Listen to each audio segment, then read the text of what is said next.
are finally here. Let's do it. All right. Welcome to Upfront, FRCC's one and only favorite podcast. Of course.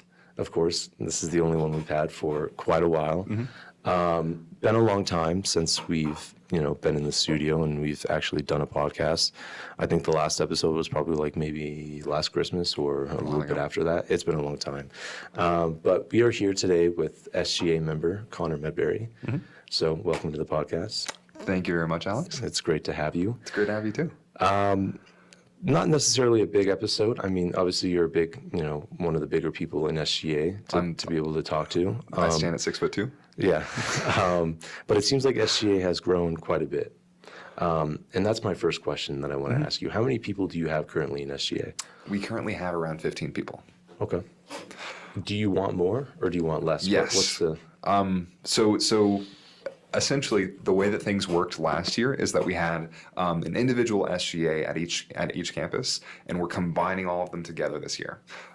We had a very strong SGA at Larimer campus last year, where we had maybe like 8-ish members. We had 6 members at Westminster, and we had, I believe, about 8 members at BCC too. But a lot of those people have graduated since, so we're just trying to get all of those numbers back and get people that we can trust and that do the job well. My goal eventually is to have 10 voting members at each campus, along with the vice president at each campus, and have as many non-voting members as we can. So that would mean, I think, about 100 people total. That's my eventual goal someday. Wow, 100 people. That's crazy. But you think it's possible? I think it's possible if we can convince students that their school matters to them. Okay. What's a normal day in the life look like for you? I mean, balancing classes, you have the meetings, you're a student. How is it, technically running this? I mean, big shoes to fill. Mm-hmm. What is it like? I'm always hopping back and forth between classes and going back to the office and trying to get work done. I find it far more efficient if I can find people in the hallways or in their office rather than sending them emails, because I find it far more personable and a lot more, I don't know, captivating. I feel like I can actually get shit done or things done when I'm talking to them in person, face to face, compared to just at a distance. Mm-hmm. Yeah. Do you have a favorite class right now that you're taking? That's a good question. I'm a big fan of my group communications class. Yeah. It's a lot of fun. Yeah, I know you're talking about that. I have it with Richard Ortner, and he's a great professor. Yeah. We're doing a lot of in-class activities that are a lot of fun. Yeah. Okay. Personally, for you in this role, what has been the most rewarding moment for you yet? Passing the student fee vote last semester. And that was pretty awesome. We got nearly 500 or 600 votes from students, which means that we got that the message across to a lot of people, and that means that a lot of people are going to be helped by these funds. Right. Do you want to maybe dive in a little deeper on that itself? Yeah, of course. So basically, we had the student fee vote that was proposed by the leadership at the school, and we had conversations back and forth with them, talking about how we could get it done and the things that were contained inside of the package. And then once it was all approved and said and done, we tried to get the message out to as many students as possible, to get as many of them as possible to vote, and we got a lot of people to vote. And they all passed it. I think it was 75% said yes, which is massive. Mm-hmm. Yeah. All right. Any challenging things that you didn't really see coming? Challenging things that I didn't see coming, just overall? Yeah, just overall. That's a good question. Just I keep on trying to reach out to people, and sometimes. It can be a little bit disappointing when I give people a recruitment package or an application packet, and I'm given 20, 30 of them out, and then I see none of them the next day. Yeah. I feel like there's a lot of things that I try to do like that I'm trying to get past, and I'm trying to make something happen, and then it just ends up falling flat. And so I just have to go back to the drawing board, figure out how to make it happen, and then make it happen. So recruitment is definitely something that's been a challenge then. Yes, over the past month or so, we've been recruiting as much as possible, going up to people, asking if they want to be an SGA, going up to teachers to see if they have any students in their classes who they think they would be interested, Yeah. Things like that. So when you ask people if they want to be an SGA, I'm just curious, what does SGA mean for you? For me, SGA means having a stake in what happens to you at the school. Just knowing what's going on and being able to have a voice and have control over the decisions that are occurring as a student. That's what SGA means to me. Right. You stick by that? Yes. Yeah. All right. What's one story from SGA that you think you'll remember for a long time? I really liked the photo booth that we did last year. One of our members proposed a photo booth, and it was just so much fun being able to see each one of the members, or not members, but the students who were taking photos afterwards, and they left them there for us to see. And it was just great fun to see like all of the community and vibrancy that happens at the school. Whenever I come back from the summer semester to the fall semester, it's like the school like explodes with life, and I'm just able to see how many students we have that are here and that care about having fun and like being at this place on campus. That means a lot to me, as part of the student government. Right. How was it easy or was it hard to get the photo booth? I mean, walk me through that. How was the process of getting that together? The main person who did that was Sean Luther, and he's no longer with the SGA anymore. He graduated last year, and he was the one who orchestrated pretty much all of that. He built the photo booth himself. He got the printer. He like rented the printer that like prints these photos. He basically made the entire thing from scratch and talked with Cindy, who's in the student life office, back and forth, trying to see how they could actually accomplish that. Nice. It just seems like, a lot of times it's very interesting to get the background of like how it was put together and how it was made. I think that's what we do a lot here at the front page is we try to, memorize, okay, how are we doing this? Yeah. And what can we change to make it better or if it needs to be better. But it seems like you're making it sound like it was a pretty perfect event. I think so. I thought it was a great event, and I thought it went perfectly. It was very successful. We had a lot of people who were interested in the photo booth, took those photos home. Yeah, I thought it was great. Right. And that was another way, though, that you could also try to get recruitment as well, right? Exactly, yeah. So when you say that people are taking these packets and they're not necessarily returning them, right? Because these are recruitment packets, of course. Yeah. Does that, obviously you kind of talked about how that kind of makes you feel inside. It must be kind of that feeling like, they don't care, right? You obviously want people to care about SGA. I mean, it's here and it's a resource, but also a thing that people can be a part of that I think is huge. But what would be the number one thing that you would necessarily tell these people that, like, I guess, like, working wise, like what would you say to them? Like what's the one thing you'd say that you could change, that you could be the help for? I feel like for the most part, the biggest difficulty. Sorry. Yeah, obviously. I feel like the biggest difficulty that we have in regards to that is the amount of signatures. I feel like people are afraid of having to go up to 25 people in the halls and get all of those signatures from all those people. Yeah.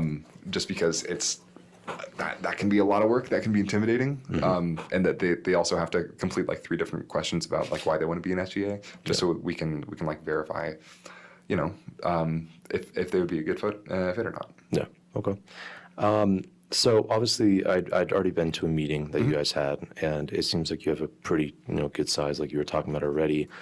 Getting more people is obviously a great thing. I think 100 is it's a big number, but I mean if it's possible, I think it's doable. Yeah. But with the meetings that you had currently right now, what was the I guess the one like issue that you're trying to fix? I mean, there must be something huge at this school that, is being talked about. What is that? Something that we've been focusing on recently is lab kits at the school. So for online classes, online science classes specifically, like chemistry or physics or biology, there are these lab kits that need to be delivered to your house, so that you can like participate in the class, basically. Okay.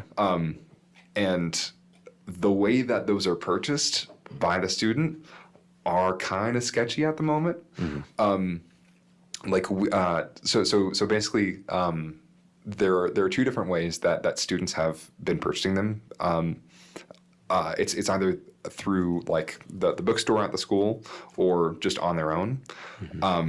And now that Barnes & Noble, there's like this massive Barnes & Noble contract that all 13 CCCS schools, apart from the Community College of Denver, have signed on to, which means that a lot of these different things have been standardized and placed under the same bucket, even though like a lot of these teachers don't want to have to switch to different textbooks, don't want to have to change the way that they've been doing things the entire time. Right.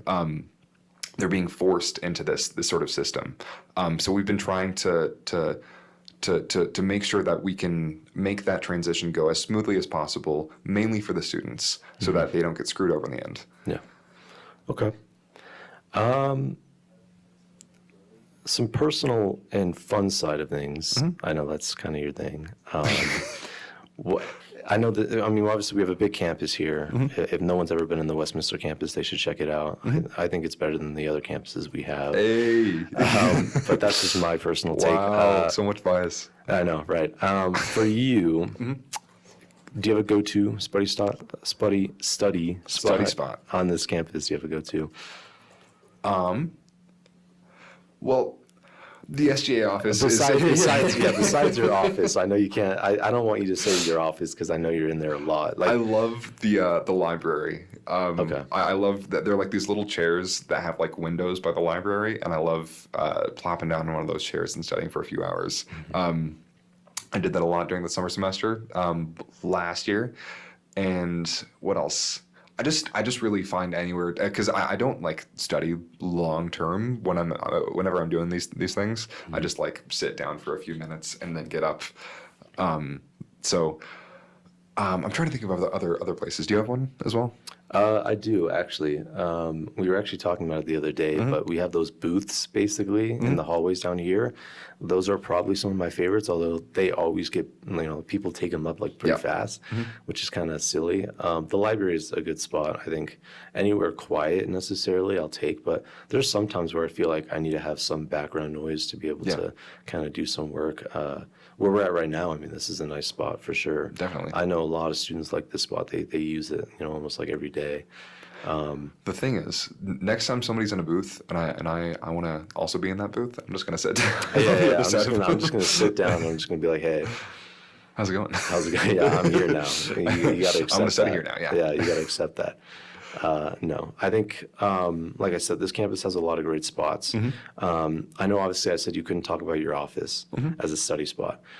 Besides being a study spot, I know that's you guys have a nice office for SGA, and it is quite nice that we get to share an office like right next to you. Yeah.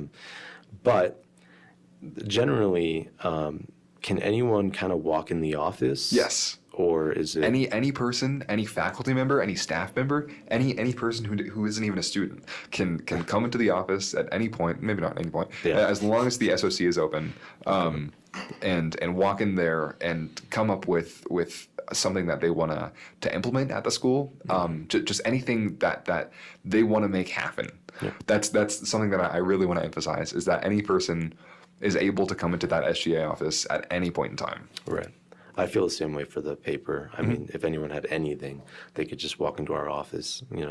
I think that a lot of people, to me, I feel like a lot of people might be scared to kind of like ask questions, right? Which I understand. But at the end of the day, it's like we're here to help the students.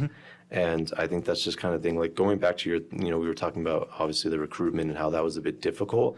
I kind of feel the same way for the newspaper. Like a lot of people view it as something that's very serious. I mean, I know would you say that SGA can be serious at some times, but you also have more or less like a, fun side of things? Yeah, yeah. I feel like there are certain times and places for silliness and for seriousness. I feel like during meetings we're serious for the most part. However, I always want to keep things fun and light and energetic. Whenever like we're like conducting business or talking about things that we're going to be doing. I'm not the best at that. Like I'm better at like conducting the business itself. But there are a few people that are like really good at maintaining that fun side within SGA. And I want to make sure that like they can be highlighted and that we can sort of make this continue to happen. Right. Another thing that I want to talk about is, obviously for the paper, we do have work study. SGA does not, right? Right. So do you think that's another reason why people might be turned off, is they don't view it as more or less a job? And I know, obviously, you had talked to me about it, but you do get some pay. Is that, you said at the end of the... We get a stipend every semester. I think that it would be a little bit hard to convince people, like people who actually pay us at the moment, to get that sort of work study pay, and yeah, and to sort of like maintain those hours like for the school and to like tell people how much we're working per week. I think that we should double our stipend. That's what I'm trying to do at the moment. Okay. But what is it currently at right now? it's currently at $500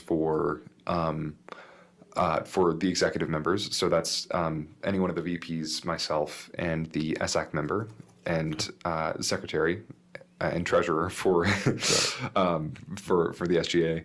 And it's at $300 for just any of the voting members, the standard voting members. Okay. Which isn't bad. Right. I feel like for the most part, I not intentionally, just unintentionally avoid discussions of payment, just because like I want people who are like energized and motivated by this. It's more of a club type sense. Exactly. And I feel the same way with the paper. Like we wanted this to be more of a club type thing, because there was, I think, like a period where we weren't getting anyone, and that was because like people either didn't have work study and they didn't kind of want to work for free. Right. And I understand that. Like I get it. You like, some people don't want to work for free, but at the end of the day, it's like we're here trying to help, build your resume. I mean, there's so much that, we can do to be able to, for you to put on your resume and be, proud of that. And I feel you're kind of saying like the same way, like SGA has those things that you could definitely put on the resume. And oh yeah, definitely. Yeah. I feel like that's the main draw for SGA, especially for people who are like in college and want to pursue things later in life. Like that's the main thing. Well, yeah, because I feel like, I mean, if you're applying for a job and they see that you were in student government in college, I feel like that's already a plus. And especially like if you have things to show for it, like we were able to like get solar panels on the roof. We were able to install a free high school diploma program at the college, or things like this, just to be able to show off your accomplishments and the fact that you're able to actually succeed in what you put your mind to. Right. I've run the numbers for if we did a work study in SGA, and it would be around $40,000 for everybody. Wow. If we had 10 of those members per campus and we had the whole executive board, it would be about $40,000. And I feel like that's not the most attainable goal. Right. Yeah. It's a lot. Yeah. I get that. Yeah. I mean, for us, it's different. Like, with, and I know work study is still something that's up in the air. I mean, we were talking about it in our last meeting, that, it could potentially just be shut off. I guess that's kind of a scary sight, because I think a lot of people rely on it here. But yeah, for us, it's just like you apply for work study, and if you get it, then you basically get like, they tell you, okay, your cap is $5,000, right? Like you can only work up, to get $5,000, which the attitude that I want to install at the school is like there's no chance that SGA is going to not be a thing anymore. I want to make it so that it's an institution at the school, and so. Like even if we're not getting paid, even if nobody is supplying us with the space, we're still going to exist. Yeah. Because we have to exist. if we exactly well, I mean, yeah, I felt the same way with the paper. Mm-hmm. I mean, do you think you had a moment where maybe that scared you a little bit about the reality of maybe, SGA not existing in the future?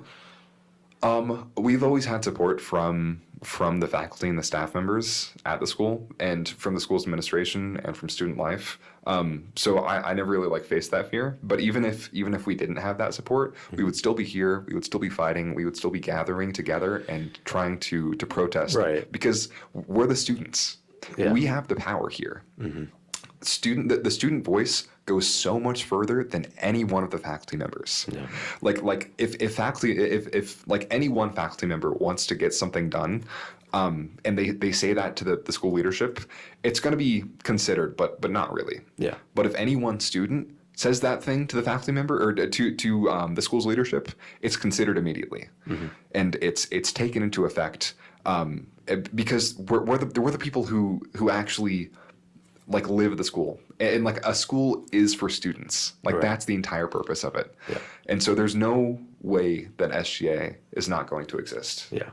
It's just more or less obviously for someone that's going to a community college, you only have so much time here. Right. Unless you take it kind of slow like I've been doing. But that's just kind of my thought was maybe I thought, you had felt a little worried, when my time is done, when I leave, who's going to be able to, fill those shoes, be the next big guy. Mm-hmm. But, I think for the paper itself, that was definitely an issue because we didn't really have anyone. Yeah. It was only me and Denal who, Denal is our other worker.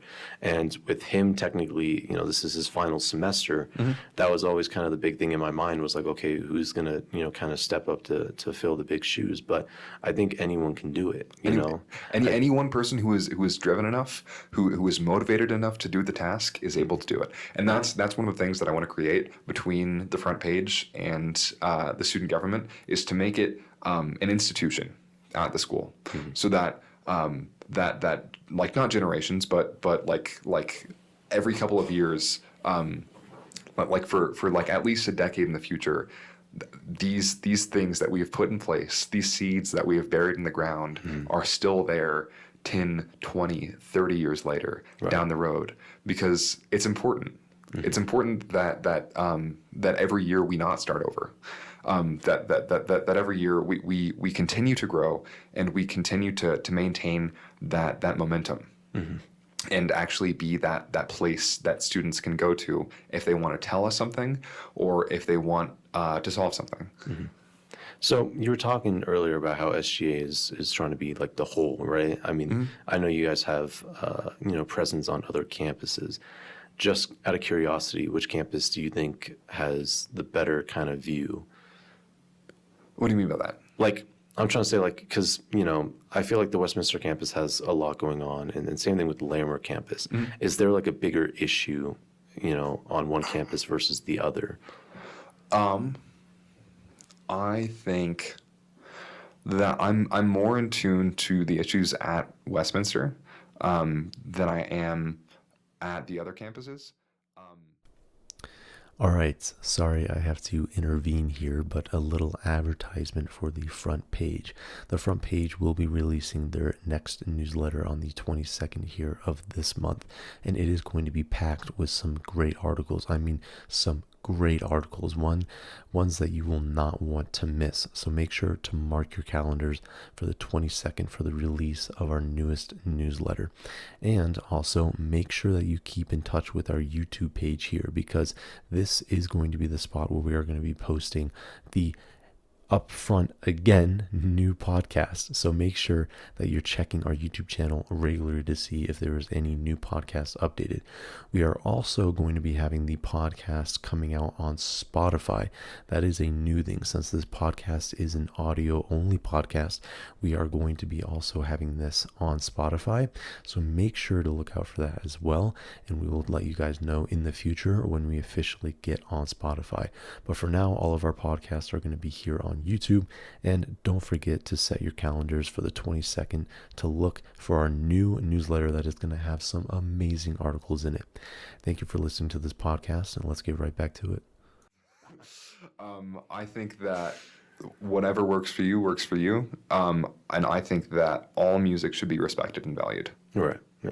I feel the same way, but more or less, I'm just thinking of like, I don't know. There's some practices that people do, that I just think is a bit like, tough. Like I can't imagine myself doing it. And I think like trying to listen to music and doing homework at the same time, I feel like it's just too much. Like Right.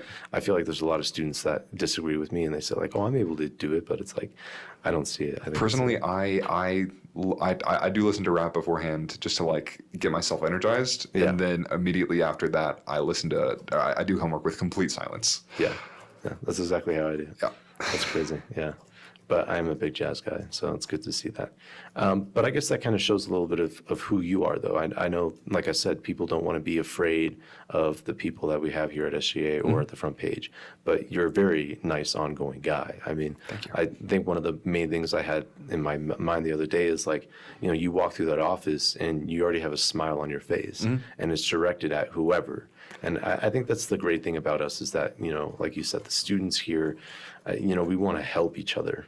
And I don't know, I feel like people, they need to know a little bit more about you. And that's why, I ask about, what music you listen to or where's your favorite study spot. I mean, they just like, we're normal students here. We're not, we're not anything different from these people. And I feel like that's the thing is like, I don't want people to, take us as like, we're trying to be serious. Yeah. Like we're just students. Like, we have our mess ups too and all that kind of stuff. I hate it. Like, there have been a few times in like SGA meetings or like outside of SGA meetings where people are like, I don't want to upset Connor or like do this thing for Connor. I'm like, dude, like, I feel like you can literally bring up anything with me and like I'd be happy to talk about it, to chat about it. Like I hate it when people like think of me as higher than them because like that's not the case whatsoever. Yeah. And I think that when it comes to like 95% of students, they don't think that way. I feel that, and I the same thing with like me and Denal. It's like I think Denal can be a little heavy on himself sometimes, and that's what I try to tell him is like we're here to try to do our best. Like we can't do everything. We're not like that kind of organization that has all the power. Like we're here to do what we think we can do, and at the end of the day, it's like we want more people to try to do the same thing. Do the work, do what you love, do what you're passionate about, Exactly. and don't worry about like the position that you're in that you feel like you have to fill. Don't worry about just focus on like your love for the thing, and you'll produce great work. Yeah. Back in high school, obviously student government was a thing as well. Was that something that you participated in? Not at all. So this is technically your first time then. Yeah. I didn't do it in middle school. I didn't do it in high school. I went to do it at two different high schools. Yeah. Obviously. And I didn't do student government at any of those. But I thought that I'd try to do it. I guess then what was that idea or what made you think like, oh, I could try? I wanted to join. I had never done it before, and when I was at Boulder for the first time in the spring of last year, on the Boulder County campus, they just have these posters, these signs everywhere that are just like basically yelling at students, "We're here to support you." Like whatever you're going through, if you have problems with childcare, with healthcare, with supporting yourself through college, that's what we're here for. This is the institution of messing up. Don't quote me on that. Like not officially, but like, but like, if there is ever a place to begin your life, to begin your career, it's right here. And if you fall down, we are just going to pick you up and we are going to guide you along the way so that you can we can support you in whatever you want to do. Right. Like that's why we're here. Right. I think that was definitely for me. I could really relate to that. When I first started out here, back in, I think my first class that I technically took was like 2023. I took a business class. I was going to be a business major, and I realistically only did that because like throughout my whole like life in high school, like I really didn't have much of a clue on what I was going to do. You know, like I tried different things, and I just kind of looked at it and I was like, I don't like that. And I guess that's the thing, is like people really have to like try and keep on trying, and then they need to be able to fail to see what they're best at. Yeah. But that's what happened here. Like I was like, okay, I'm just gonna go and be a business major. Yeah. And I took a few classes, and I was like, this is not for me. And that's when I found the paper. And I originally found them because I was like, well, I'm now in college. Maybe I could do a little like work-life balance, you know. I wanted to get a job. And that's when I originally looked in, and I was like, okay, what does the paper have to offer? And they were like, oh, we need a photographer. And I was like, screw it. I can walk around the school and take photos, and I think anyone could, and they could call themselves a photographer. Exactly. And that was the thing, is like I sat down, but that was the issue. I feel like my first, they had me do an interview, right? And my first interview that I did, I think was a bit tough. I sat down and I thought, okay, maybe this is a bit serious, because they were telling me, like, do you have anything like work-wise that you could show us, like any past photos that you took? And I was like, oh, damn, like they're really wanting to see if I can be this kind of guy. Exactly. And so as we kept on going through the years, I'd realized that I don't want that for us. Like, I want us to be a more friendly, like, hey, like, and that's the thing with recruitment. Like we've done, tabling up here at the SOC, and people have kind of like looked at us like, oh, like, I don't know how to write. Well, you don't have to. Exactly. Like, we're here to help you learn that. And even if you like, I mean, not like when they say they don't know how to write, like, I don't want to say like, oh, that's kind of a, like get out of jail card, because like, you're taking English classes. Right. Like, we know that you know how to at least type an essay. Exactly. But that's the thing. If you know how to type an essay, you're fine. Like, we can take that and put it into a more, article standpoint of view. Right. And I think you'd be very proud of it. But we just don't want them to feel like we're such a, hard, we're hard people. We're not hard people. We want people to understand that things can be easy. But going back to what I was saying is like, yeah, that's kind of how I originally started here. And then I was like, oh, like, I realized that this was my passion. Yeah. And this is what I wanted to do. And that's what made me think like FRCC is really the place that I belong here. Yeah. And I think that's the quote that, they really use, is like, anyone belongs here. Like, no matter where you come from, like, sit here and in this campus and you'll feel at home. We're going to help you. Yeah. Right. And I think that's the thing, like with the paper and with SGA, is like, we want to make that even more special, like that home-like sense. And I think you guys are already doing a great job with it. I think getting more people sounds like a great idea. Obviously, the change that they had with the SOC room, how it used to technically be like a game room, Right. and now we have like a smaller conference room. It would be kind of funny to see a conference room filled up to the brim with people. Yes. And I think it's possible. And I almost said that yesterday during our meeting with the newspaper. It's like, we have like most of the chairs filled already, but if we could just have like people piled in that room, like ideas bouncing off of each other, I think would be great. For us, we're going to move into the annex next week. And Beautiful. we're going to, Beautiful. because I feel like that's a space that can accommodate, Right. like 40 people. Well, then there you go. Yeah, 40 people. Yeah. All right, then. So you guys have meetings on Mondays, 12:30, open to the public. Yes, at Westminster campus, it's going to be Mondays at 12:30. Open to the public. They're going to be held in the annex at Westminster campus from now on. If you don't know where that is, just go over to Student Life, ask. At BCC, they're held in the club room. Ask Student Life where that is. And they're held at 3:30. And at Larimer, they're going to be in sort of their equivalent of the SOC. Yeah. All right. Well, to wrap things up, if you could say one thing right now to the people here, the students here at FRCC, what would be that one thing you'd say? Join SGA. There you go. Join SGA. It's that simple. All right. Well, thank you for coming on the podcast. It was great to have you as our first guest back from a very long time. And we'd love to have you again some other time. It's lovely to be here. All right. Thanks. I'll see you. There you go.